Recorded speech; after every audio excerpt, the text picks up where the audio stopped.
Bismillahirrahmanirrahim. Assalamualaikum warahmatullahi wabarakatuh.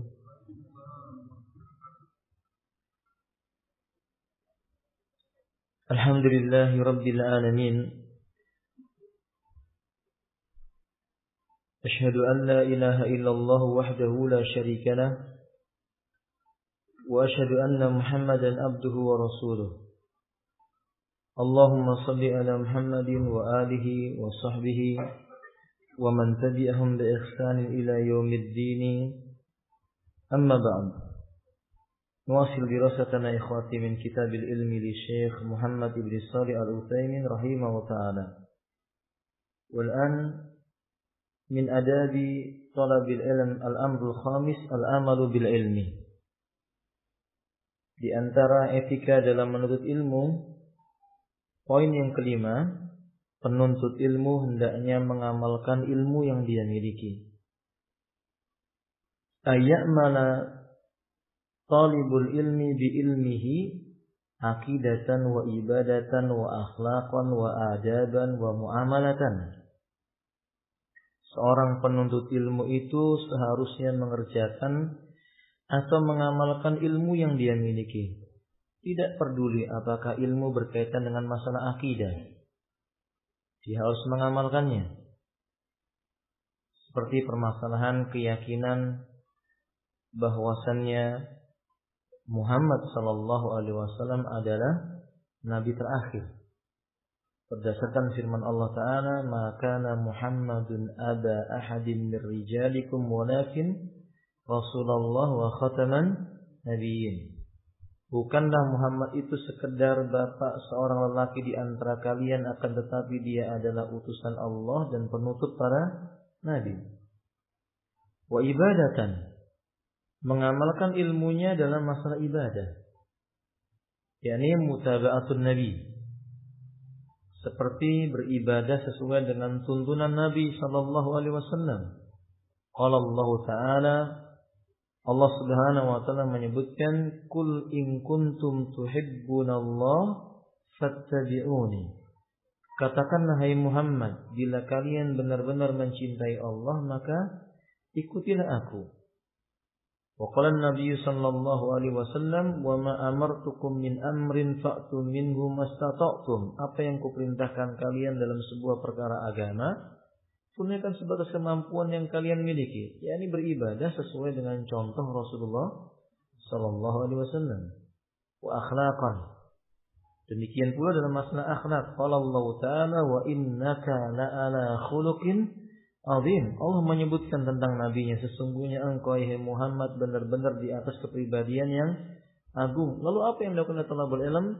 Muwafiqan bi qaulillahi ta'ala, mencocoki firman Allah Ta'ala, "Laqad kana lakum fi Rasulillahi uswatun hasanah."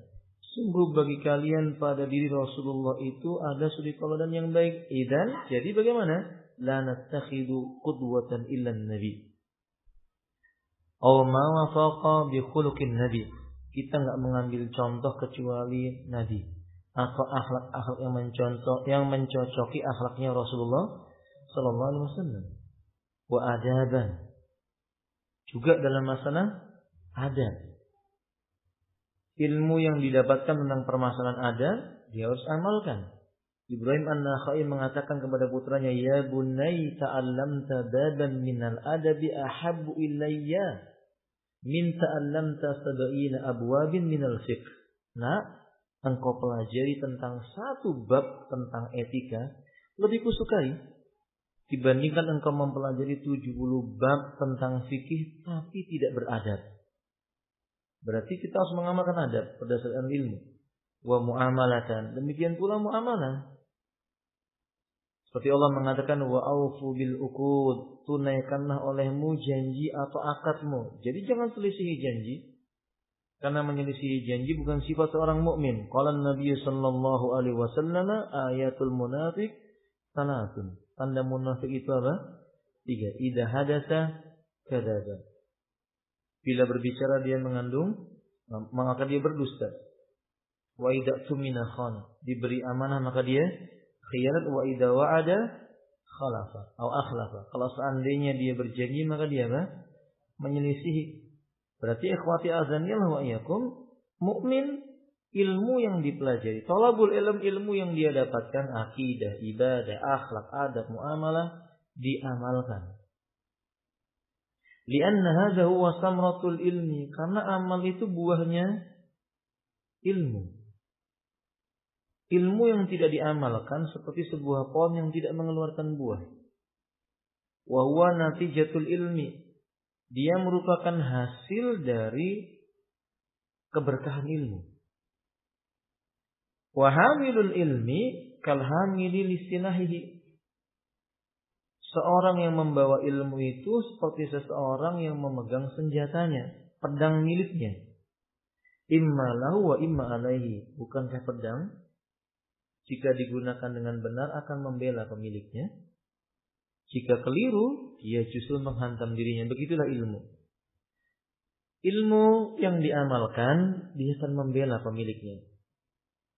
Imam Al-Utsaimin menyebutkan, hakikatul ilmi huwallazi yunaji sahibahu min fitnatid dunya wal akhirah.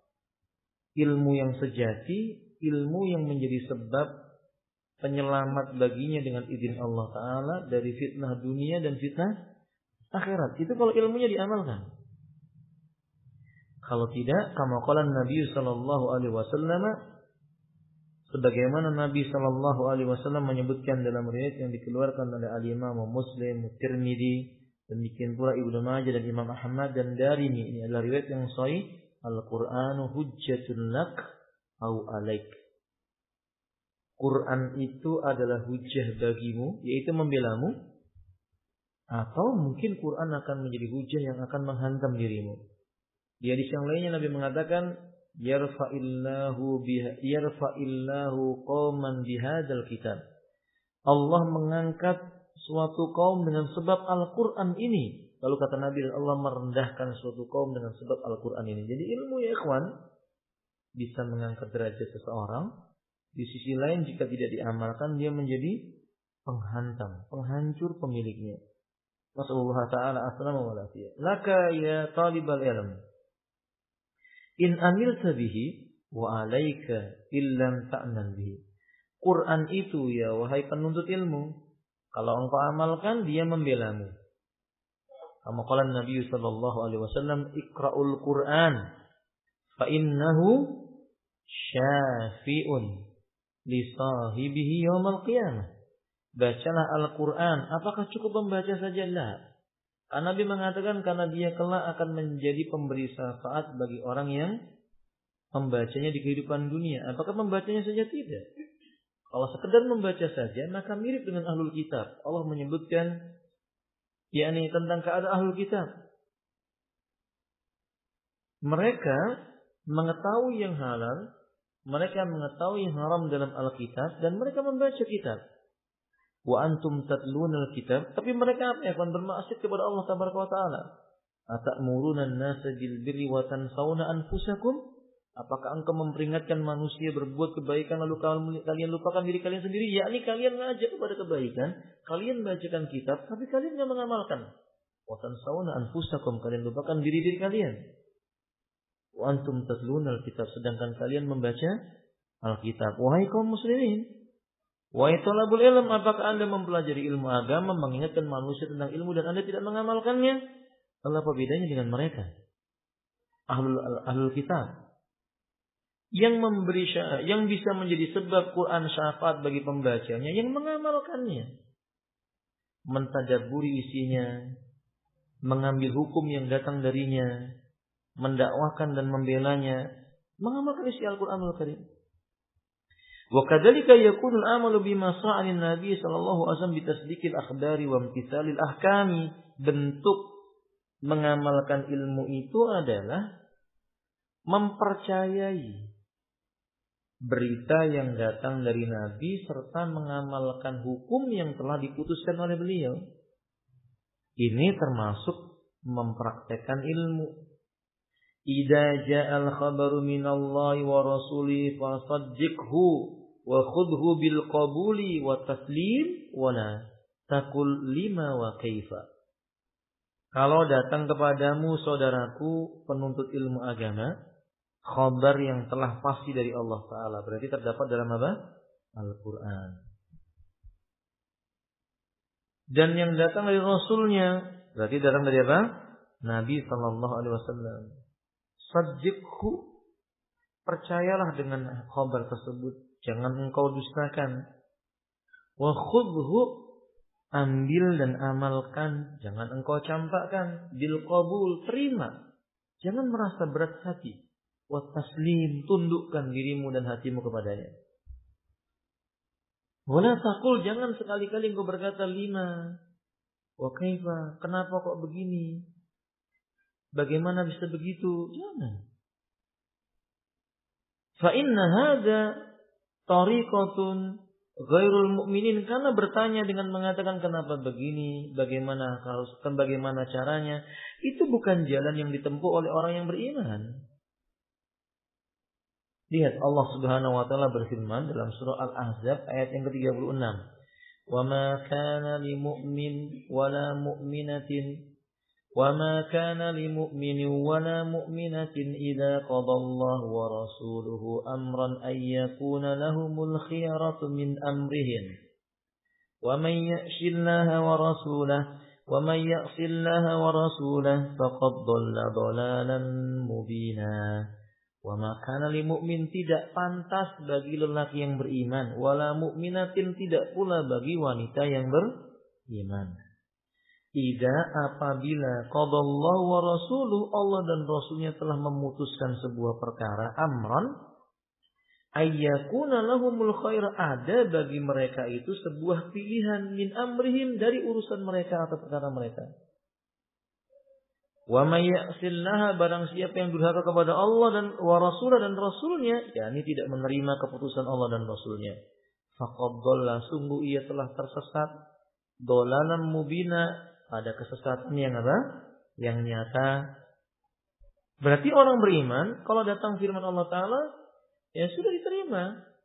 Akalnya itu bisa menjangkau maupun tidak menjangkau, dia harus yakin firman Allah dan hadis Nabi itu benar. Wassahabatu kana Nabi sallallahu alaihi wasallam yuhadditsun bi asya'.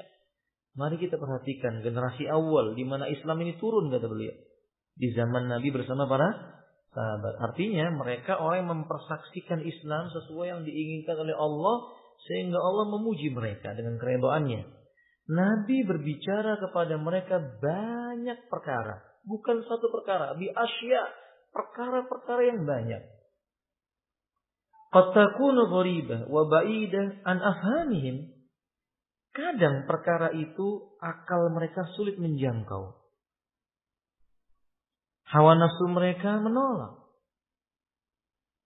Asing bagi diri mereka. Walakinnahum, akan tetapi orang-orang soleh ini, pilihan Allah buat nabinya itu, sahabat-sahabat Nabi, yatalaqawna dzalika bil qaul, ketika menjumpai perkara yang datang dari Nabi, diterima bil qabul. Yatalaqawna dzalika bil qabul, mereka terima.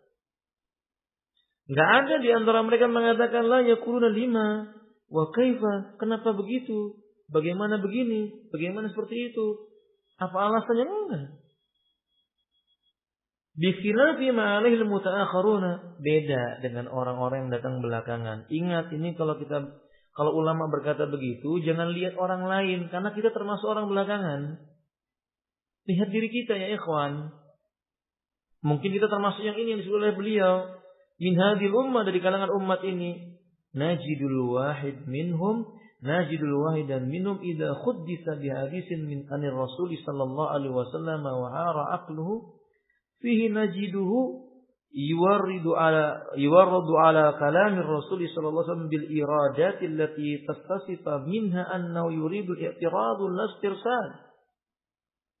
Ketika disampaikan kepada mereka satu aja hadis dari Rasulullah sallallahu alaihi wasallam, akalnya tidak mampu menerimanya, kita jumpai dia mengucapkan kalimat-kalimat, mencari alasan-alasan, bukan dalam rangka mencari petunjuk, tetapi berpaling dari hadis Nabi.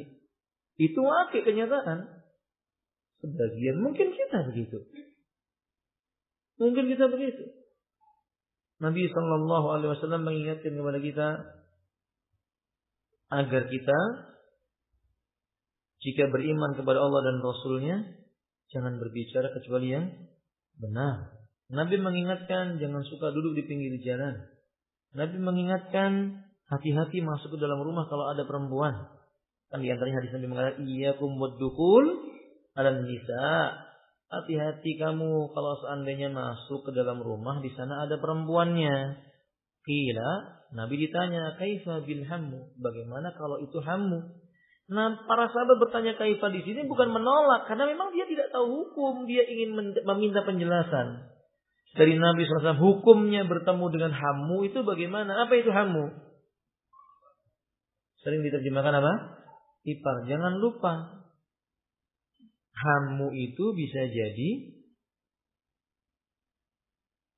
kita terhadap bibi dari istri kita. Atau istri kita terhadap paman kita. Itu hammu. Saya menikah dengan wanita. Saya punya paman. Yakni orang tentu saja laki-laki.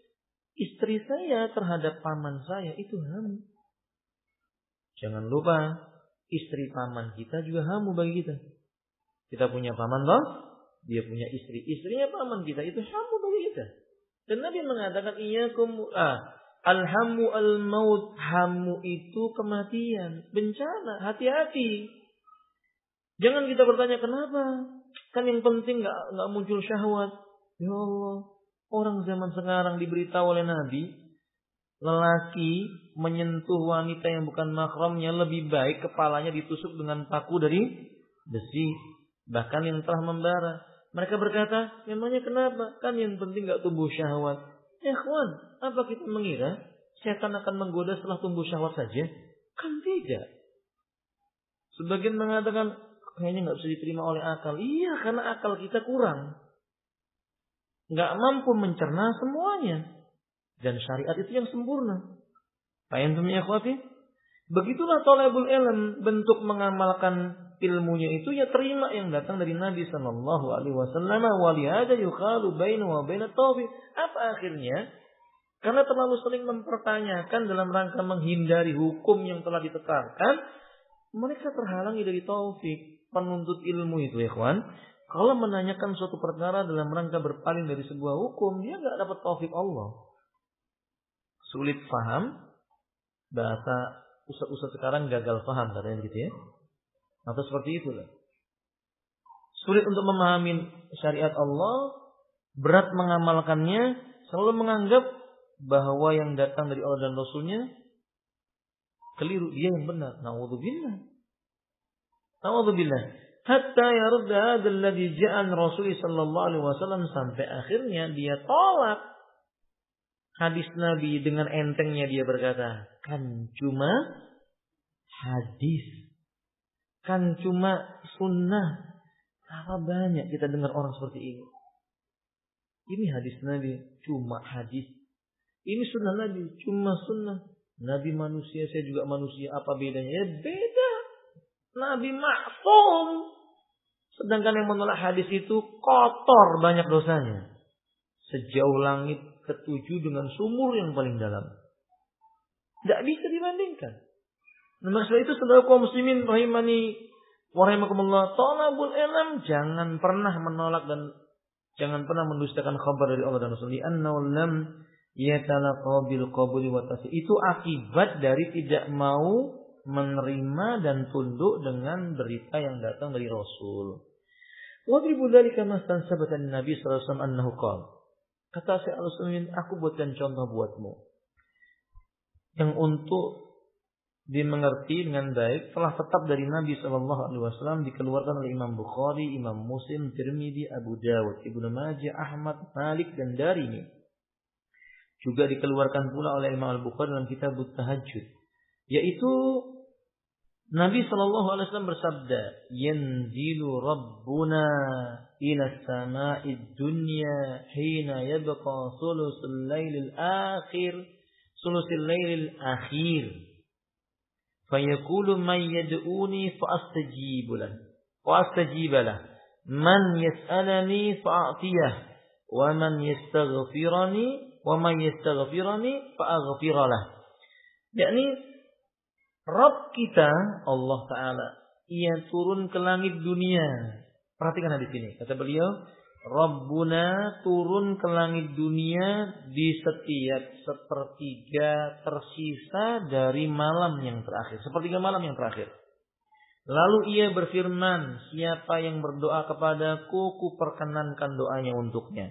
Siapa yang meminta kepadaku, ku berikan kepadanya apa yang ia minta.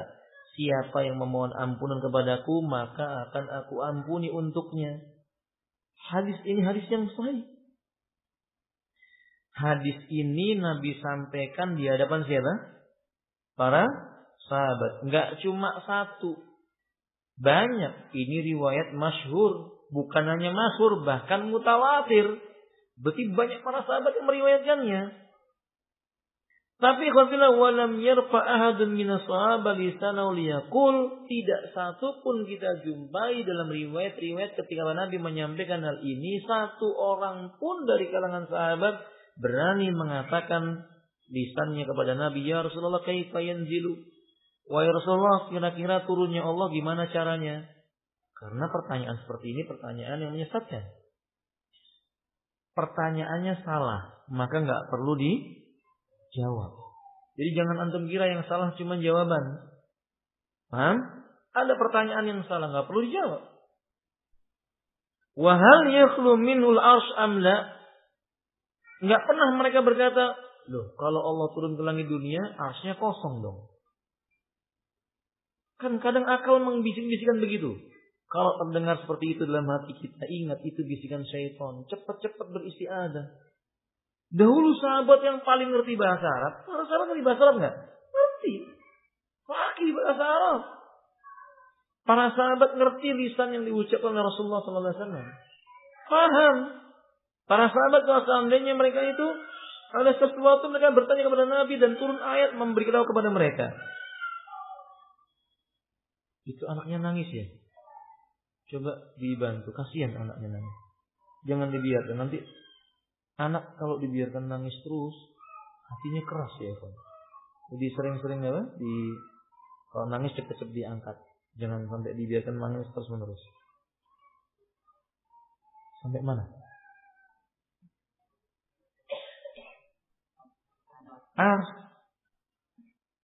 Mereka tidak mengatakan apa arsnya kosong.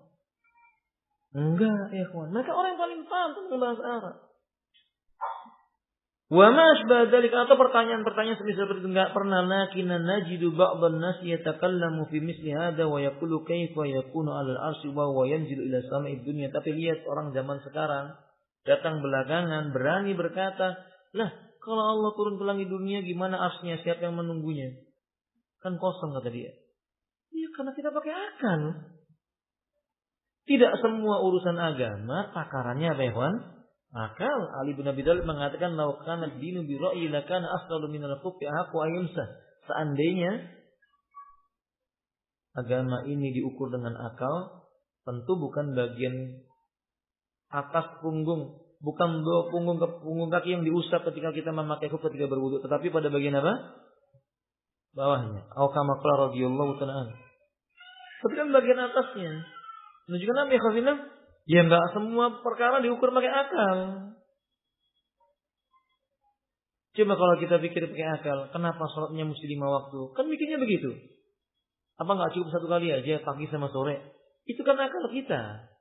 Karena akal itu kadang digoncengi dengan hawa nafsu, dan Allah mengatakan innan nafsa la'ammaratun bisu'. Hawa nafsu itu benar-benar mengajak kepada sesuatu yang apa? Yang jelek. Kok cuman 2 waktu? Kalau perlu hawa nafsu mengatakan nggak perlu sholat, kan begitu? Soalnya itu akal. Coba pikir pakai akal. Antum bekerja, dapat harta, tiba-tiba mencapai nisabnya, suruh mengeluarkan begitu saja kepada fakir miskin untuk mensedekahkannya berupa zakat. Kalau kita menggunakan akal, lah kok enak kita yang cari ke orang yang dapat begitu, Evan? Itu kan akal. Tapi ini syariat. Ini syariatnya Allah Azza wa Jalla. Ada hikmah di baliknya yang mampu dicerna, dan ada hikmah yang Allah sembunyikan dan akan dibuka oleh Allah di yaumil qiyamah. Yang jelas syariat diturunkan pasti membawa kebaikan. Dan paling tidak hadis ini menunjukkan ujian keimanan seorang hamba dengan perkara yang gaib dan berita yang datang dari Rasulnya. Karena Nabi tidak mungkin berkata-kata kecuali kebenaran yang datang dari Rabbnya. Wa ma yantiqu 'anil hawa in huwa illa wahyuha. Nah, wa ma aslu dzalika min al-iradati allati yuwaridunaha wa la'annahum tanaqaw hadzal haditsa bil qabul wa qala inna Allaha azza wa jalla mustawi 'ala arsyihi wal uluwi min lawazimi dzati. Atau berbagai macam dalil-dalil yang lain berbicara tentang sifat-sifat Allah Ta'ala. Di mana mereka menjumpainya selalu dengan menundukkan hati dan menerima. Tidak pernah menolak. Hadis tentang apa misalnya kawan? Kakinya Allah Ta'ala diletakkan ke neraka. Kemudian neraka mengatakan cukup-cukup. Dan ketika neraka itu ditanya oleh Allah Ta'ala. Ia mengatakan hal min mazid. Masih ada enggak yang bisa dimasukkan? Dimasukkanlah. Ahli neraka habis sudah, masih berkata ada enggak tambahan lagi. Kemudian matahari dan bulan dimasukkan ke dalamnya, bukan untuk disiksa, untuk menunjukkan besarnya apa? Neraka. Dia tetap mengatakan masih ada lagi yang enggak. Kemudian Allah meletakkan kakinya di neraka itu, neraka mengatakan cukup. Demi kemuliaan-Mu wahai Rabbku.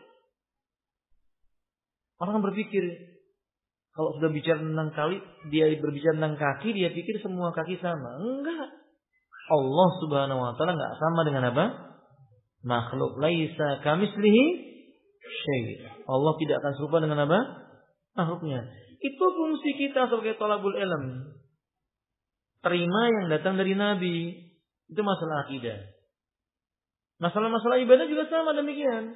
Kenapa kalau tayammum yang diusap cuma wajah dan telapak tangan? Kok kaki enggak? Giliran wudhu kaki diusap, kaki dicuci. Kalau pakai khuf diusap. Sahih? Jangan dipikirkan ini masalah ibadah. Makanya ibadah itu tugas kita lihat contoh lalu amalkan, nggak terlalu banyak tanya. Sahabat Rasulullah menakjubkan kita, salat di belakang Nabi Shallallahu Alaihi Wasallam. Ia memperhatikan Nabi takbir mengangkat tangan, mereka pun mengangkat tangan. Saat itu Nabi memakai sendal. Di tengah-tengah salat Nabi melepas sendal. Sahabat-sahabat tidak nanya kenapa lepas sendal ya Rasul, enggak, langsung lepas apa? Sendal. Selesai salat malah Nabi yang bertanya kepada mereka, kenapa kalian lepas sendal kalian? Jawaban lugu mereka apa ya kawan? Kami melihat engkau melepas sendal. Karena mereka tahu yang dari Nabi itu syariat. Ini sahabat Rasulullah Sallallahu Alaihi Wasallam. Menakjubkan kita ikhwati azanillah wa iyyakum. Abdullah ibnu Umar jalan di belakang Nabi. Dia perhatikan Nabi. Suatu saat Nabi mengangkat dadanya demikian. Karena mungkin punggungnya apa? Dia jalan, Nabi itu jalannya demikian, melihat ke bawah, lalu Nabi tarik darinya demikian. Sahabat Abdullah ibn Umar ikut-ikut demikian. Ditanya sama temannya, kenapa begitu? Rasul begitu. Bukan mengatakan itu karena Rasul capek. Enggak, mereka tahu itu perbuatan Rasul dibuat. Lalu ia melewati sebuah jalan. Jalan itu ada pohon di pinggirnya. Nabi berhenti. Nabi berjalan, mengelilingi pohon itu satu kali, lalu turun dari ontanya, dan duduk bersandar di pohon itu. Naik lagi di pohon itu, kemudian berjalan. Jalan beberapa langkah dengan ontanya itu, ia meludah ke sebelah kiri. Abdullah ibnu Umar beberapa tahun setelah Nabi wafat melewati jalan itu. Beliau lewat jalan yang sama. Ini jalan lurus ini kawan. Beliau muterin pohon itu. Turun sebentar, istirahat, naik lagi kendaraannya, jalan beberapa langkah kemudian meludah. Semua orang berkata, ini kenapa? Jalan lurus kok belok-belok? Dia hanya menjawab, aku tidak mungkin melakukan itu kecuali karena aku melihat kekasihku begitu. Ini siapa? Rasulullah Sallallahu Alaihi Wasallam. Begitu seorang thalibul ilm. Yang datang dari Nabi diambil. Fahimtum? Iqra' afidillah.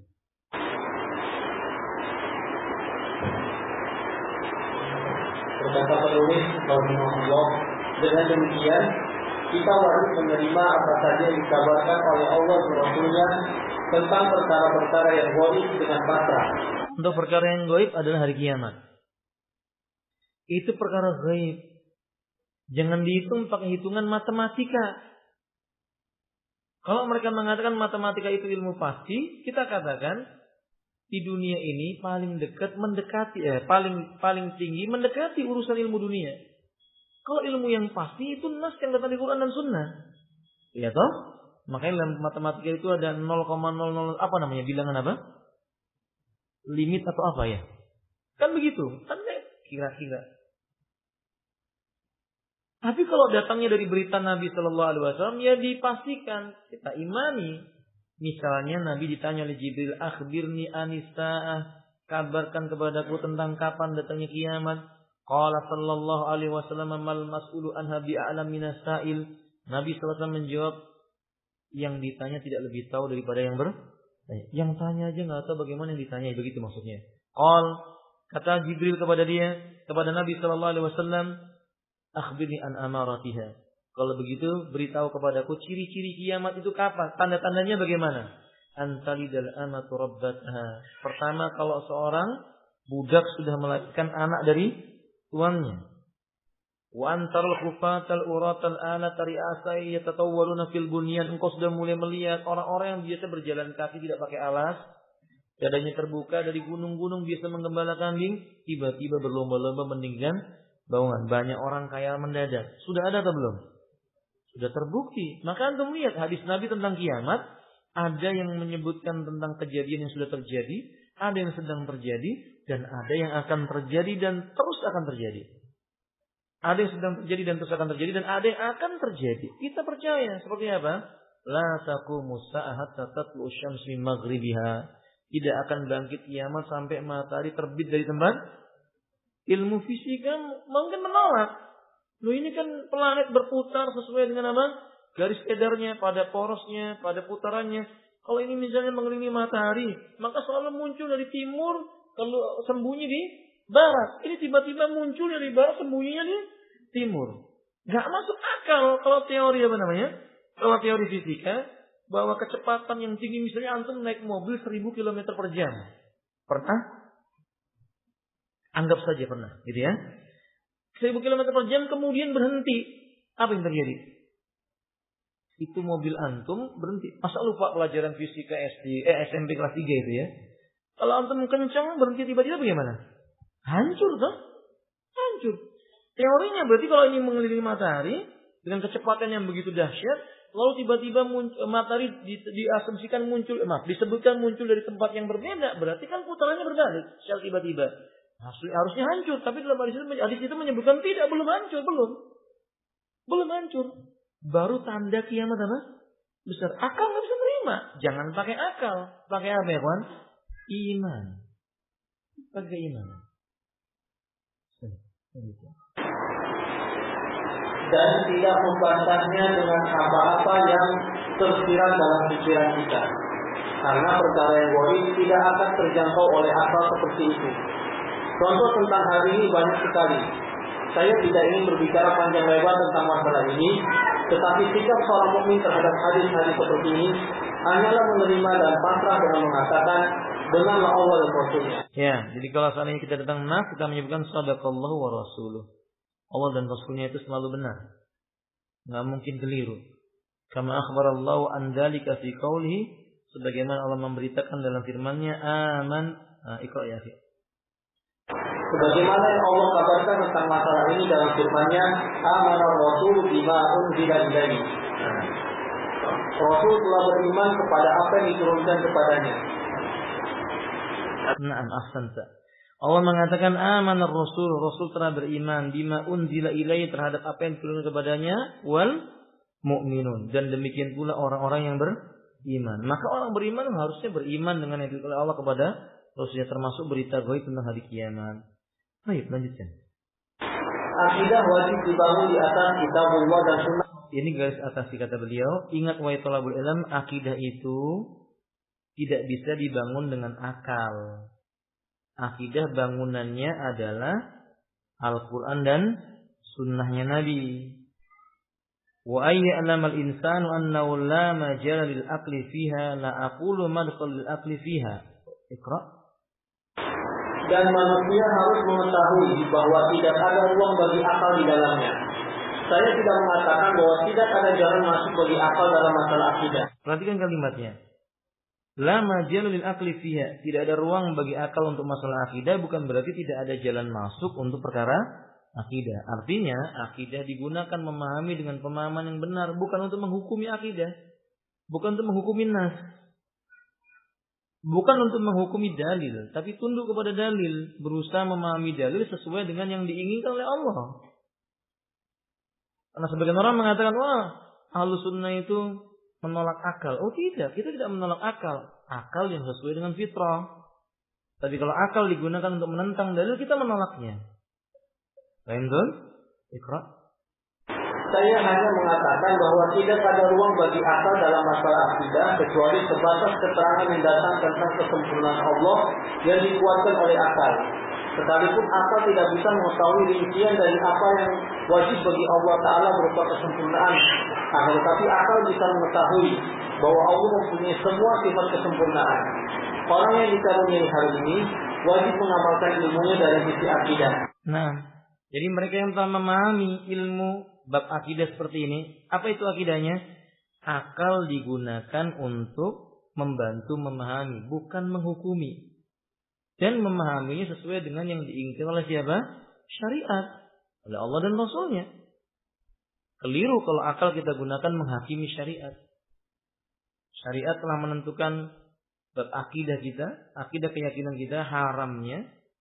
Secara meyakinkan haram perempuan menyerupai laki-laki.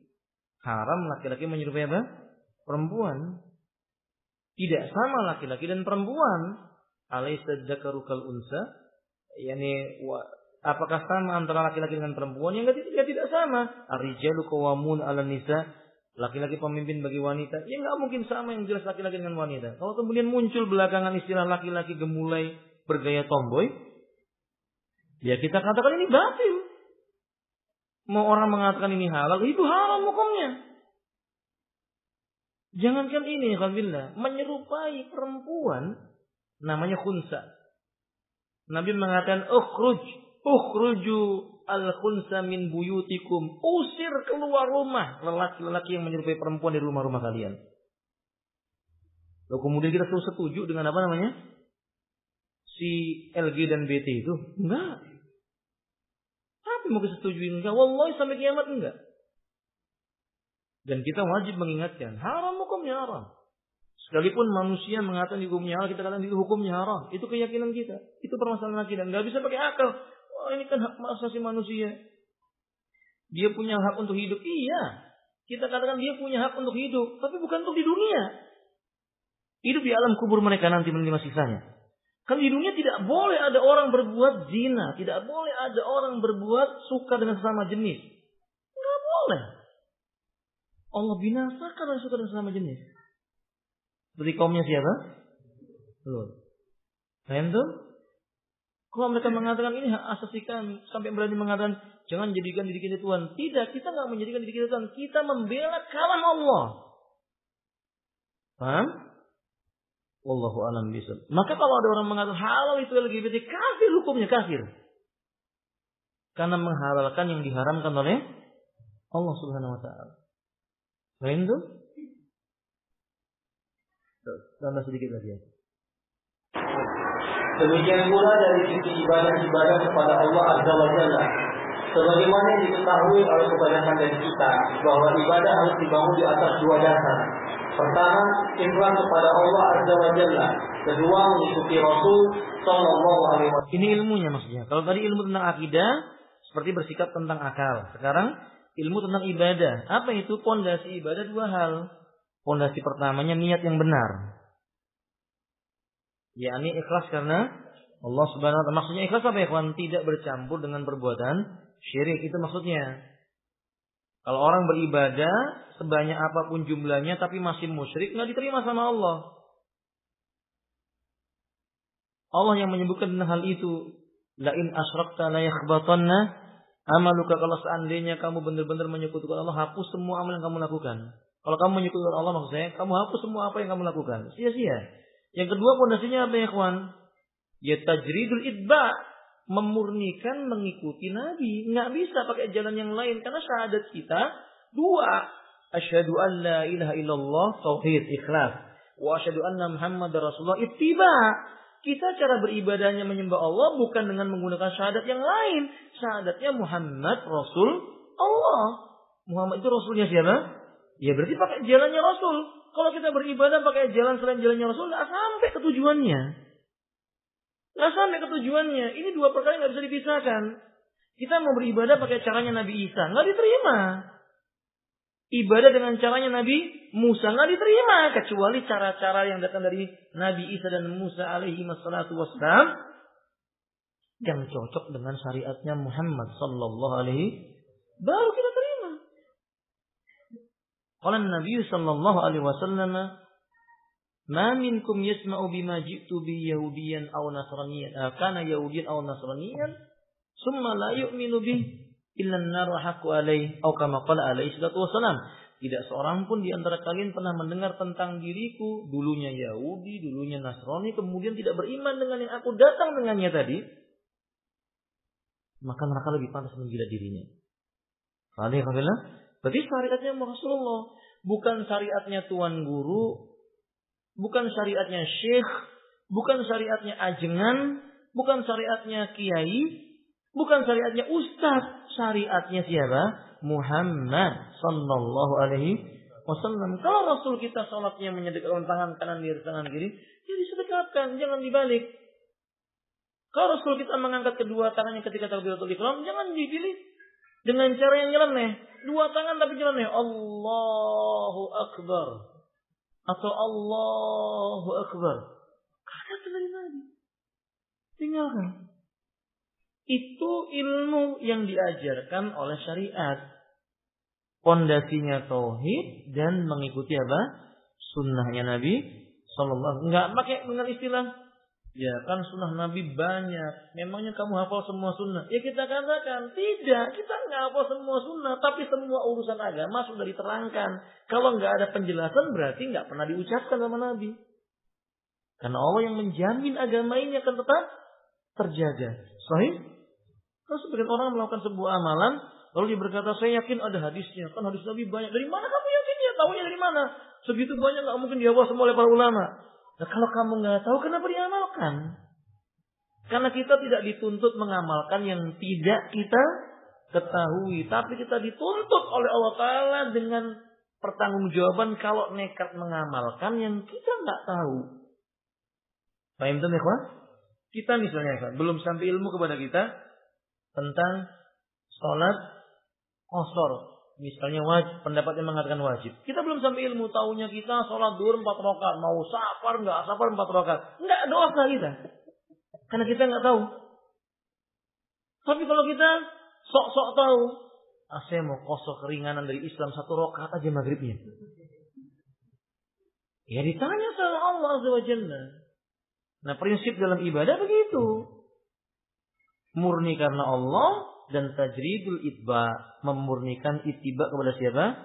Muhammad sallallahu alaihi wasallam. Jadi kalau ditanya, ya, yang kamu ikuti siapa? Ya, jawab Nabi. Oh, kalau saya Imam Syafi'i, kalau saya Imam Malik, kalau saya Imam Ahmad, kalau saya Imam Abu Hanifah. Ya, saya mengikuti mereka kalau mengikuti Rasulullah sallallahu alaihi wasallam. Ditimbang dengan Quran dan Sunnah. Maksudnya bukan mengatakan mereka tidak mengikuti Nabi, mengikuti, tapi tidak boleh apa? Fanatik. Paham? Sehingga aturan ibadah itu bagaimana ya kawan? Aturan ibadah bukan madhab. Kalau aturan ibadah itu madhab, rusak nanti manusia. Akhirnya muncul masjid sholat 4 madhab. Sholat pertama Syafi'iyah dulu, sholat kedua Hanabilah, sholat ketiga Hanafiyah, sholat yang keempat Malikiyah. Rusak. Paling tidak akhirnya nggak puas dari satu masjid bikin masjid sebelahan. Satu adzannya 2 kali, satu adzannya 1 kali. Di sini mengatakan kullu bid'atin dhalalah, sebelah mengatakan annal bid'ah hasanah. Kan gitu ya. Ya maka kita katakan ikuti Nabi, jangan ikuti selain siapa? Nabi. Akhiru da'wana alhamdulillahirabbil alamin. Subhanakallahumma wa bihamdika asyhadu an la ilaha illa anta astaghfiruka wa atubu ilaik. Assalamualaikum warahmatullahi wabarakatuh.